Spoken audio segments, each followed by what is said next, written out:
Hey guys, this is प्रशांत। सो आज का video काफ़ी इंपॉर्टेंट होने वाला है एग्ज़ाम प्रोस्पेक्टिव से भी और कॉम्पिटिटिव लेवल से भी। आज आप देखेंगे कि टॉपिक्स थोड़े कम हैं बट सारे इंपॉर्टेंट टॉपिक हैं। तो अगर आपको किसी टॉपिक पर डायरेक्ट जाना है तो मैं टाइम स्टैम्प प्रोवाइड कर रहा हूँ डिस्क्रिप्शन में, आप देख सकते हैं। So the first topic is electric flux and area vector, इसमें हम इसके बारे में डिस्कस करेंगे। The second one is solid and plane angle, ये क्या होता है ये देखेंगे। And the third one is Gauss law and its proof, कैसे इसको हम प्रूव करते हैं। तो ये सब चीज़ें हम इसमें डिस्कस करने वाले हैं।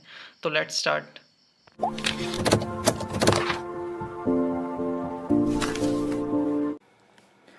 So the topic is electric flux. अब समझते हैं इलेक्ट्रिक फ्लक्स क्या होता है। देखो, अगर इसकी हम डेफिनेशन समझे तो काफ़ी सिंपल है।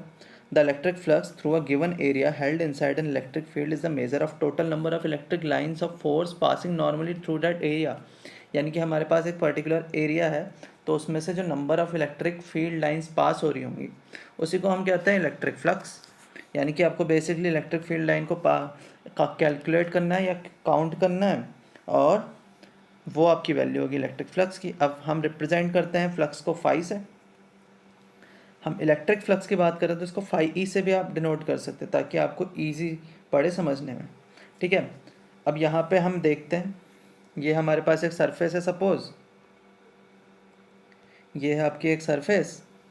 अगर मैं इसका एरिया बोल रहा हूँ डेल एस है और इलेक्ट्रिक फील्ड लाइंस देखो तो इसके नॉर्मली जा रही है 90 डिग्री पे जा रही हैं, जिसको मैं रिप्रेजेंट कर रहा हूँ ई से।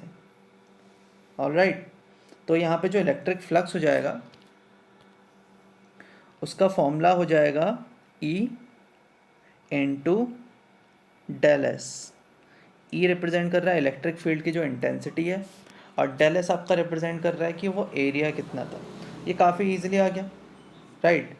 बट ये तब थोड़ा फाइंड आउट करना डिफ़िकल्ट हो जाता है जब इलेक्ट्रिक फील्ड लाइंस नॉर्मली नहीं जा रही हैं, जहाँ पे 90 डिग्री का एंगल फॉर्म नहीं हो रहा है किसके बीच में, इलेक्ट्रिक फील्ड और ये सरफेस के बीच में। ठीक है, तो अब इस टाइम पे हम इलेक्ट्रिक फ्लक्स कैसे कैलकुलेट करते हैं वो चीज़ हम देखने वाले हैं अगले टॉपिक में। तो हमने क्या करना है, सपोज़ मेरे पास एक एरिया था बड़ा सा जिसका सरफेस एरिया है S। तो मैंने क्या किया, वो जो बड़ा सा सरफेस एरिया है उसमें से एक छोटा सरफेस एरिया डेल एस को लिया है सबसे पहले। अब इस पर मैं ऑपरेशन परफॉर्म करने वाला हूँ। तो सबसे पहले मैंने जो छोटा सा सरफेस एरिया लिया उसका सरफेस एरिया कितना है डेल एस, उस पर मैं एक पॉजिटिव नॉर्मल ड्रॉ करूँगा। तो मैंने ये पॉजिटिव नॉर्मल इस पर ड्रॉ कर दिया है। इट मीन्स जो एरिया है उसके आउटवर्ड डायरेक्शन को एक 90 डिग्री पे एक वेक्टर मैंने ड्रॉ कर दिया जिसको मैंने पॉजिटिव नॉर्मल कहा है। अभी आगे हम समझेंगे कि पॉजिटिव नॉर्मल एक्चुअल में होता क्या। तो भैया हुआ ऐसा कि जो इलेक्ट्रिक फील्ड लाइंस थी वो इस डायरेक्शन को जा रही थी। ये देख रहे हैं इलेक्ट्रिक फील्ड लाइन की इंटेंसिटी ई से शो करी है, वो इस डायरेक्शन को जा रही थी। यानी कि जो पॉजिटिव नॉर्मल है उसके साथ थीटा एंगल फॉर्म कर रही थी। तो हमने करना क्या है भाई, यहाँ पे ई के कंपोनेंट्स कर देने। ई के कंपोनेंट करेंगे तो ये होगा ई साइन थीटा और पॉजिटिव नॉर्मल की डायरेक्शन को ई कॉस थीटा। अब ध्यान दीजिए, जो इलेक्ट्रिक फ्लक्स का डेफिनेशन था उसमें ये क्लियरली मेंशन था कि इलेक्ट्रिक फील्ड नॉर्मली पास होना चाहिए। तो इसलिए हमें सिर्फ इलेक्ट्रिक फील्ड वो कंसिडर करना है जो नॉर्मली है, which is E cos theta.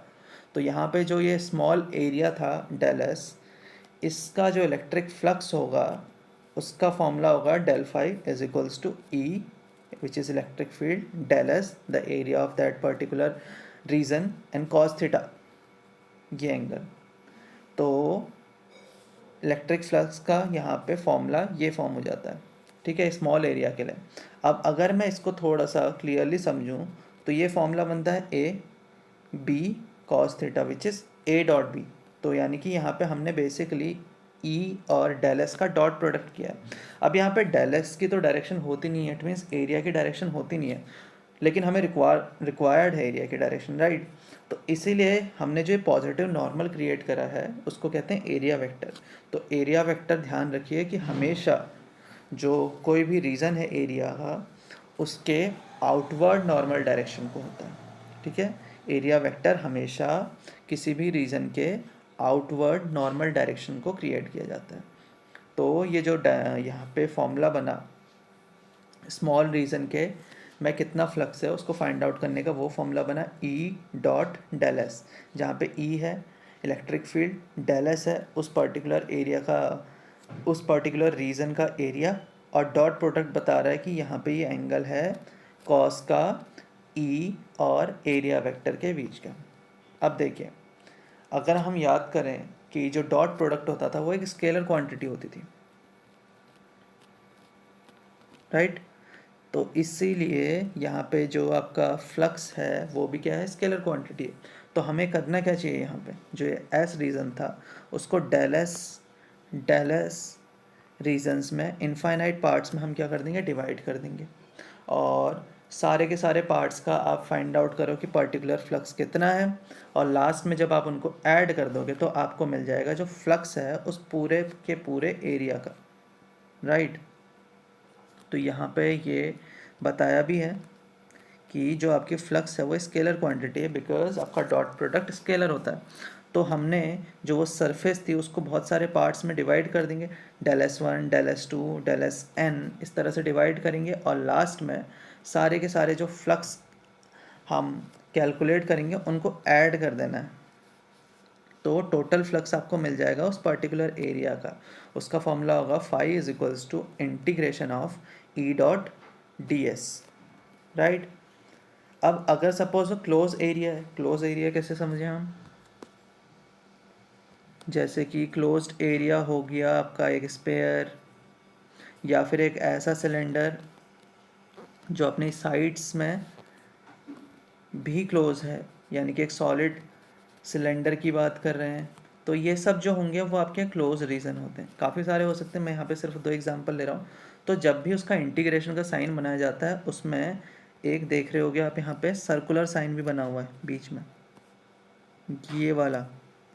तो यहाँ पे ये सिर्फ यही रिप्रेजेंट करता है कि भाई ये एक क्लोज्ड एरिया है, ठीक है। तो वहाँ पे फ्लक्स का फॉर्मूला सेम ही रहता है, बस यहाँ पे साइन जो बीच में हमने ये सर्कल फॉर्म कर दिया ये यही बताएगा कि ये क्लोज्ड एरिया है, राइट। तो ये था आपका इलेक्ट्रिक फ्लक्स। अब इसका जो क्वेश्चन है वो काफ़ी इजी आपको दिया हुआ है। Example, a square frame of h 10 centimeter is placed with a positive normal making an angle 60 degree with a uniform electric field of 20 v meter inverse.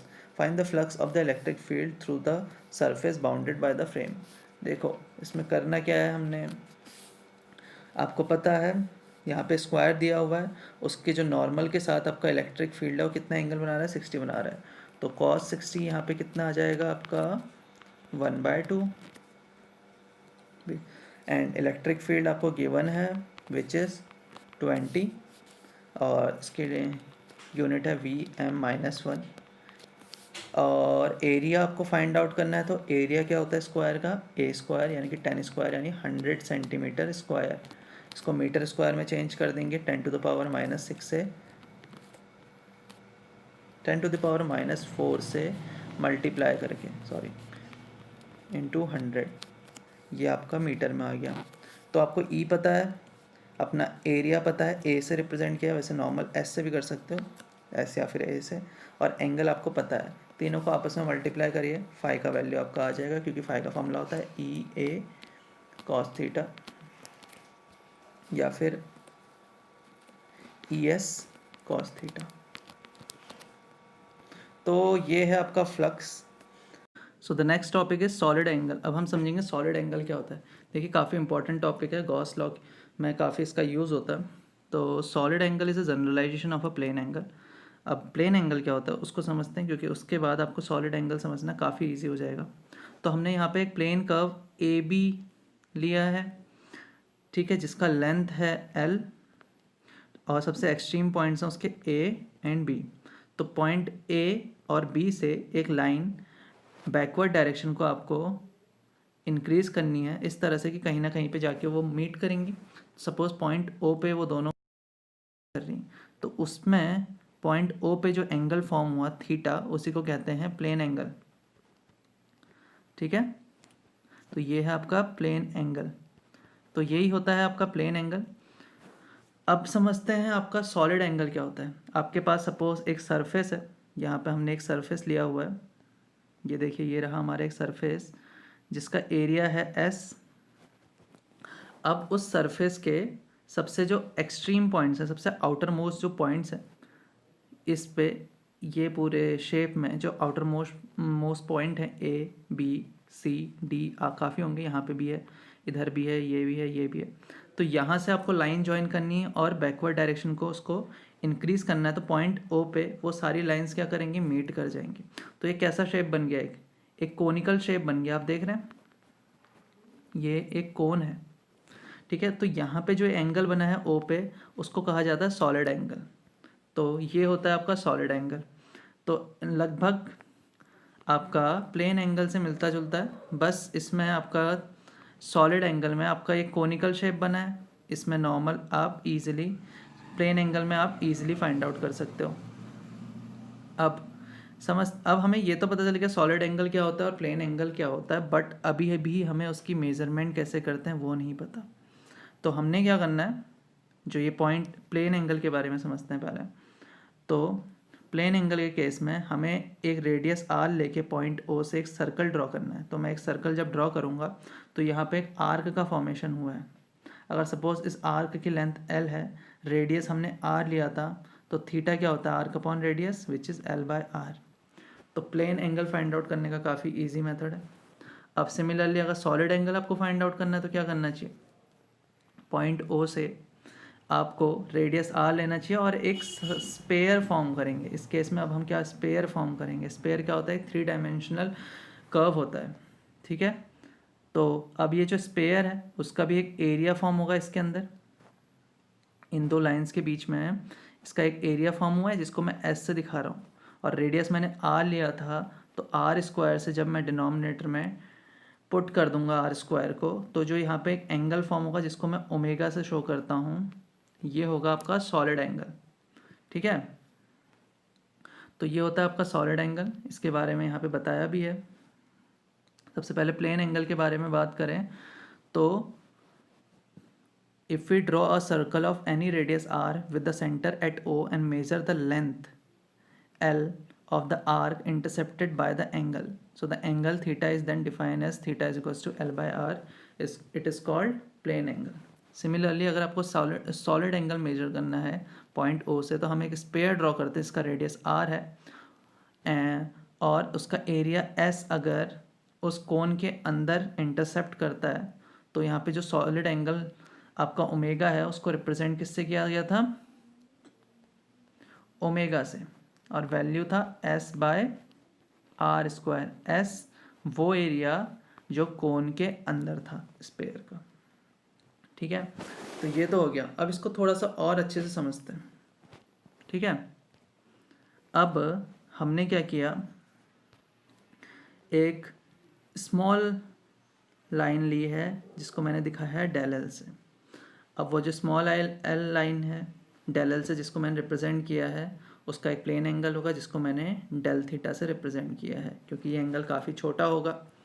अब ये जो पॉइंट O है, इस केस में जब मैं इसको आगे को बढ़ाता हूँ तो वो डेल एल लाइन के साथ 90 डिग्री का एंगल फॉर्म कर रही है, और जो पॉइंट O है उससे जो डेल एल की डिस्टेंस है उसको मैंने R से रिप्रेजेंट किया है। तो जब एंगल काफ़ी छोटा होता है, तो इस चीज़ को नोट करना कि जब भी एंगल काफ़ी छोटा होता है तो कभी भी जो एक आर्क होती है और जो कॉर्ड होती है, इन दोनों की लेंथ को हम लगभग इक्वल ही मान लेते हैं। मैथमेटिक्स में हम इसका काफ़ी यूज़ करते हैं इस टर्म का। अब यहाँ पे कर रहे हैं, तो जब यहाँ पे हम डेल थीटा का वैल्यू फाइंड आउट करेंगे तो आर्क की जगह हम क्या ले सकते हैं, ये कॉर्ड को ले सकते हैं। कॉर्ड का लेंथ कितना था, देखते हैं कितना लेंथ था। कॉर्ड का लेंथ था आपका डेल एल, तो डेल थीटा आ गया del L by R when R is normal on del L. अब लेकिन अगर क्या होता, सपोज इस केस में आपका डेल एल था इस डायरेक्शन में, देखिए। तो अब इस केस में जब पॉइंट O से आप लाइन को आई को ड्रॉ करेंगे, आर आप फॉर्म जो कर रहे हैं, क्या वो डेल एल पे 90 डिग्री पे है, नहीं है। तो इस केस में हमें क्या करना पड़ता है, इस केस में सबसे पहले स्टेप में हम करेंगे जो आपकी डेल एल लाइन है उस पर एक नॉर्मल ड्रॉ करेंगे, जो ये है नॉर्मल आपने ड्रॉ कर दिया। अब हम देखेंगे कि वो आर के साथ कितना एंगल बना रहा है, उसने अल्फ़ा एंगल बनाया, ठीक है। तो हमें आर के लिए एक परपेंडिकुलर डिस्टेंस चाहिए, जो कि आपकी ये है, उसका वैल्यू आ जाएगा डेल एल कॉस अल्फ़ा, ठीक है। सो अब आ गया आपका डेल थीटा। जब आप फाइंड आउट करोगे तो डेल थीटा का फॉर्मूला वही होगा, आर्क अपॉन रेडियस। आर्क का वर्क कर रही है यहाँ पे डेल एल कॉस अल्फ़ा,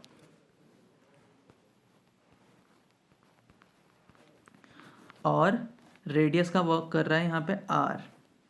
तो जब प्लेन एंगल फाइंड आउट आपको करना है, जब आपका एंगल 90 फॉर्म नहीं हो रहा है, तो वहाँ पे डेल थीटा का फॉर्मूला हो जाता है del L cos alpha, sorry ये यहाँ पे मैंने थीटा लिख दिया है,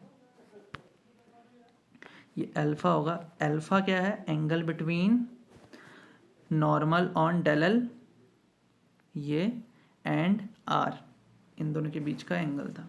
तो यही सेम फिनोमिनन हम यूज़ करने वाले हैं सॉलिड एंगल के केस में। सॉलिड एंगल के केस में अब हमने एक स्मॉल आपका एरिया डेल एस लिया है, हमने ओ पॉइंट से आर लेंथ की लाइन उस पर ड्रॉ करी है, जो कि 90 डिग्री पे उस पर है। तो इस केस में आप जब डेल ओमेगा फाइंड आउट करोगे तो फॉर्मूला हो जाएगा del S upon R square.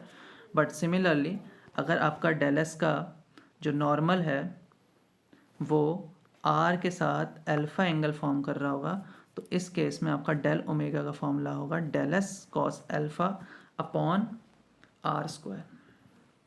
अब हम सपोज़ एक प्लेन एरिया ले रहे हैं, अगर सपोज़ अब मैं क्या ले रहा हूँ, एक सर्कल लिया हुआ है, ठीक है। अब मैंने इस केस में क्या लिया, एक सर्कल लिया है और इसके रेडियस पे एक पॉइंट ओ ले लिया है।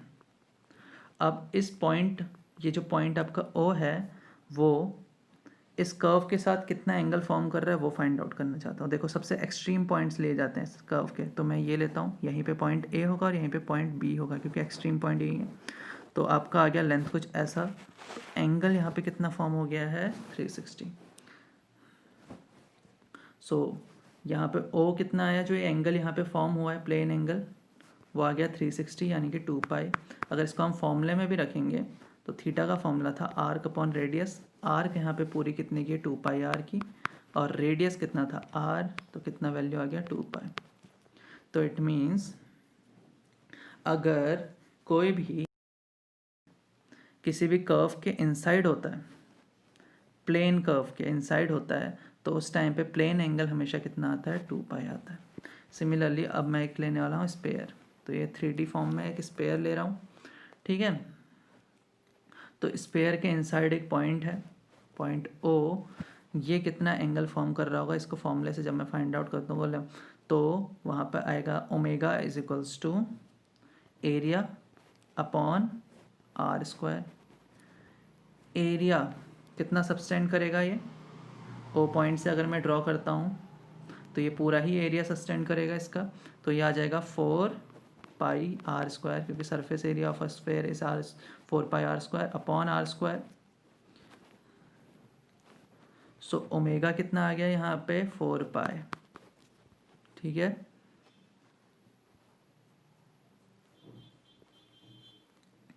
तो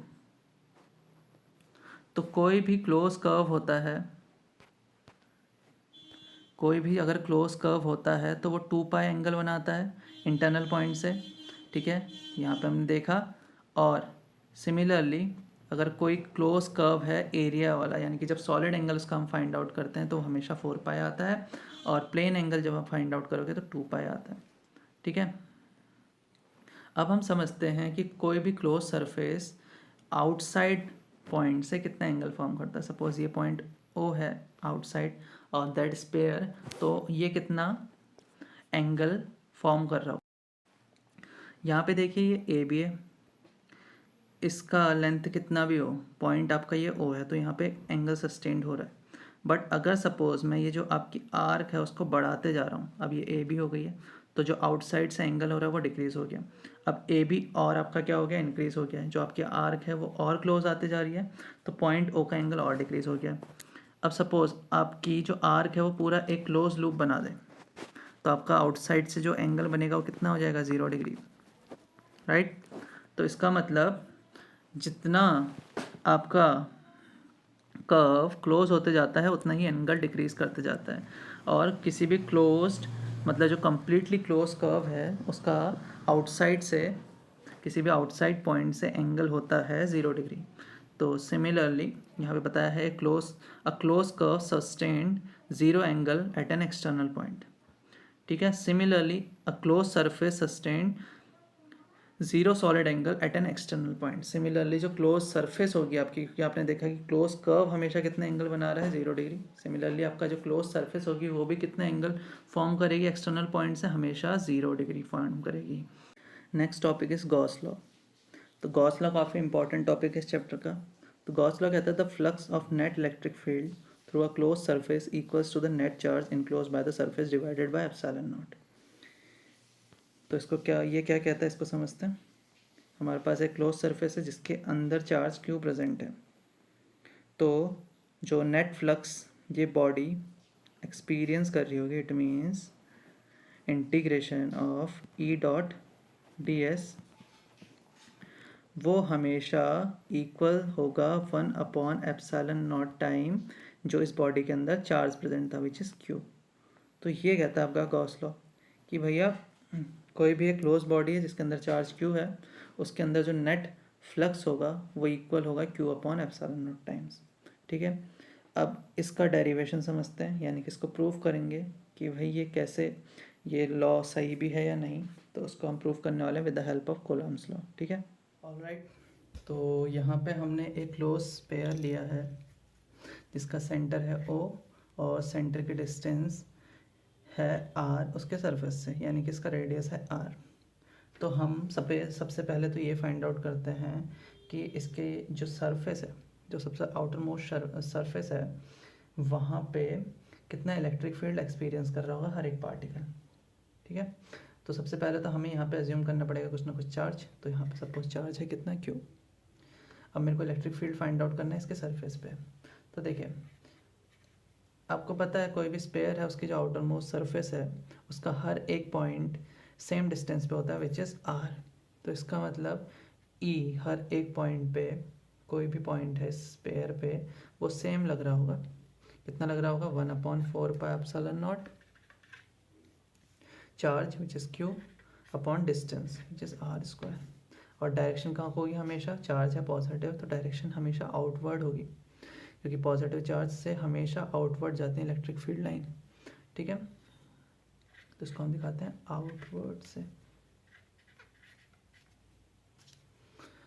अब हम यहाँ पे कंसिडर करते हैं कि स्मॉल सरफेस, छोटा सा एक सरफेस कंसिडर करते हैं इतना सा, जिसका एरिया मैं रिप्रेजेंट कर रहा हूँ डेल एस से। ठीक है। तो ये जो डेल एस है इसका जो एरिया वेक्टर होगा वो भी 90 डिग्री का होगा। अब इलेक्ट्रिक फील्ड जो इस पे आ रहा है वो भी सेम ही डायरेक्शन को है, इधर कोई है आउटवर्ड, और एरिया वेक्टर भी इसका बाहर को है। तो ये जो स्मॉल एरिया डेल एस है, यहाँ पे आपका फ्लक्स एक्सपीरियंस जो हो रहा होगा उसको मैं डेल फाई से दिखाता हूँ। उसका वैल्यू होगा E डॉट डी एस, क्योंकि यही फॉर्मूला होता है। तो E आपका ये है, डी एस को हम ऐसे ही रहने देते हैं, E को भी अभी ऐसे ही रहने देते हैं कॉस 0 डिग्री, क्योंकि दोनों के बीच में एंगल कितना है 0। तो जो आपका डेल फाई होगा वो हो जाएगा ई डी एस, यानी कि जो स्मॉल एरिया है वो कितना फ्लक्स एक्सपीरियंस कर रहा होगा, इतना। अगर आपको टोटल फ्लक्स कितना एक्सपीरियंस हो रहा होगा ये पूरी इंटायर बॉडी में, उसको फाइंड आउट करना तो दोनों साइड क्या करना पड़ेगा, इंटीग्रेशन करना पड़ेगा। ठीक है। तो वो आपको देगा वैल्यू फ्लक्स का। So flux is equals to integration of E D S. E में देखो 1/4πε0 Q, चार्ज कांस्टेंट, ये भी कांस्टेंट, डिस्टेंस तो कांस्टेंट है ही। तो ई बाहर आ जाएगा, अंदर बचेगा आपका सिर्फ डी एस, यानी कि एरिया किसका, स्पेयर का। क्या होता है एरिया स्पेयर का, एरिया होता है स्पेयर का 4πr²। तो E इंटू 4πr² आ गया यहाँ पे फ्लक्स। अब इसी को देखते हैं आगे क्या हो सकता है इसके अंदर। तो देखिए फाई ऐसे ही रहेगा, ई का वैल्यू कितना आ जाएगा 1/4πε0 Q/r² इंटू 4πr²। इससे ये कैंसिल, तो फ्लक्स कितना हो गया Q/ε0। तो गॉस लॉ हमारे क्या कहता था, जो फ्लक्स एक्सपीरियंस करती है बॉडी वो होता है Q1/ε0 टाइम जो उसमें चार्ज प्रेजेंट होता है। तो यहाँ पे ये प्रूफ हो जाता है।